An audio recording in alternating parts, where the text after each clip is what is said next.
नमस्कार. आपल्या सगळ्यांचे सोशल महाराष्ट्र न्यूज चॅनलमध्ये हार्दिक स्वागत. चला वळूया तर एका नवीन बातमीकडे. आजची बातमी. राज्य सरकारने जारी केलेला मराठा आरक्षणासंदर्भातील जी आर रद्द करा यासाठी अखिल भारतीय महात्मा फुले समता परिषदेच्या वतीने जिल्हाधिकारी कार्यालयाबाहेर जोरदार निदर्शने करण्यात आली. मराठा बांधवांच्या आरक्षणासाठी आंदोलनाला आमचा देखील पाठिंबा आहे. मात्र ओबीसी प्रवर्गातून नको हीच मागणी ओबीसी समाजाकडून करण्यात आली. 27% ओबीसी आरक्षणात एकट्या 17% मध्ये ओबीसीच्या सुमारे 376 जातींचा समावेश आहे, तर उर्वरित 10% मध्ये भटके विमुक्त जातीचा समावेश आहे. सध्याच्या आरक्षणामुळे आम्हाला पूर्ण न्याय मिळत नाही. वरून मराठा समाज आमच्यात शिरकाव करण्यासाठी प्रयत्न करीत आहे. हा समजतो ओबीसी बांधवांवर अन्याय आहे. त्यामुळे शासनाने काढलेला जी आर रद्द करावा, अन्यथा मंत्री छगन भुजबळ यांच्या नेतृत्वात आंदोलन छेडण्याचा इशारा यावेळी अखिल भारतीय महात्मा फुले समता परिषदेच्या वतीने देण्यात आला. यावेळी मोठ्या संख्येने ओबीसी बांधव उपस्थित होते.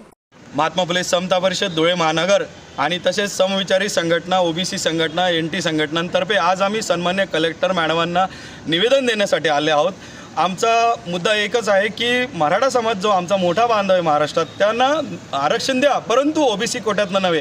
आधीच ओबीसी कोट्यांमध्ये आमची भाऊगर्दी झालेली आहे, आम्हालाच आमचा न्याय मिळत नाही आहे. आणि अशातच हैदराबाद गॅझेट करून जो 2 सप्टेंबरला सन्मान्य राज्य सरकारने जो जी आर पारित केला आहे, त्या जी आरला आपण रिवाईज करावं किंवा तो जी आरच रद्द करावा अशी आमची समता परिषदेची मागणी आहे. मराठा समाजाला आणि त्यांच्या आंदोलनाला आणि त्या आरक्षणाला आमचा विरोध कदापि नाही आहे.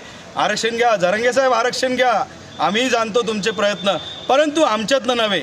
27% आरक्षणाला तसूभरही धक्का लागू नये हे राज्य सरकारला आम्ही प्रेमाने निवेदन द्यायला आलो आहे आणि इशाराही द्यायला आलो आहे. जर या काही बदल झाला नाही आरक्षणाच्या जी आर संदर्भात, तर सन्मान्य भुजबळ साहेब जे आमचे महाराष्ट्र महात्मा फुले समता परिषदेचे संस्थापक अध्यक्ष आहेत, त्यांच्या पुढील आदेशानुसार आणि वाटचालीनुसार आम्ही पुढचं नियोजन दिशा ठरवू. तर सर्व सन्मान्य ओबीसी बांधवांना, एन टी बांधवांना एकच विनंती आहे, आपण सर्व एकच आहोत, एकच पर्व ओबीसी. सर्व आपल्या समाजाच्या ओबीसी आरक्षणाच्या हितासाठी सर्वजण पक्ष, जाती, भेद, गट तट सोडून एकत्र या आणि आपल्या आरक्षणाला वाचवा, अन्यथा येणारा समाज आपल्याला माफ करणार नाही. जय भीम, जय फुले, जय शिवराय, जय ओबीसी. बातमी आवडल्यास चॅनलला लाईक व सबस्क्राईब करा व दररोज अशा नवनवीन बातम्या पाहण्यासाठी चॅनलला फॉलो करा. धन्यवाद.